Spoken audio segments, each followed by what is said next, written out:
नमस्कार मित्रांनो, आज आपण महत्त्वाची बातमी घेऊन आलेलो आहोत. T paper leak. टीचा पेपर फुटला. परीक्षेपूर्वीच प्रश्नपत्रिका बाहेर, विद्यार्थ्याकडून कबुली.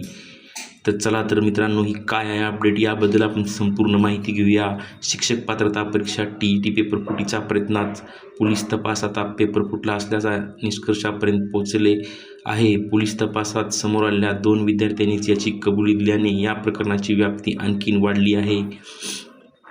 दोघांनाही परीक्षेपूर्वी मिळालेल्या पेपरमधील बहुतांश प्रश्न पडल्याचेही सांगितले. दरम्यान पोलिसांचं एक पथक रात्री पाटणा, बिहार येथे संशयित रितेश कुमार व 2 साथीदारांच्या शोधासाठी रवाने झाले आहेत, अशी माहिती पोलिसांनी दिलेली आहे. टी पेपर फुटणाऱ्या रॅकेटचा पर्दाफाश केला. यामध्ये पेपर फुटण्यापूर्वी छापा टाकण्यात आल्याचे समोर आले होते. मात्र पेपर फुटला असल्याचे तपासात पुढे येत आहे.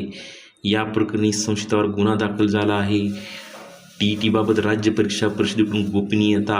टीची पेपरची छपाई कोणत्या ठिकाणी होते? सदस्य कर्मचारी कुठे असतात? प्रश्नपत्रिका बनवणारी समिती कोणती? या पोलिसाच्या प्रश्नांना महाराष्ट्र राज्य परीक्षा परिषदेकडून गोपनीयता इतकेच उत्तर देण्यात आले. तपासकामी पुण्यात गेलेल्या कोल्हापूर पोलिसांच्या हाती कोणतीही महत्त्वाची माहिती लागली नसल्याने टी पेपर फुटी प्रकरण तपासावर परिणाम होत आहे.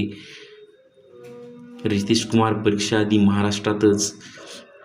टी पेपर फुटीतील बिहारमधील संशयित रितेश कुमार मागील आठवड्यात पुण्यामध्ये येऊन गेल्याची माहिती तपासात समोर येत आहे. यामध्ये कोण सहभागी होते याचा शोध पोलिसांकडून घेतला जात आहे. धन्यवाद.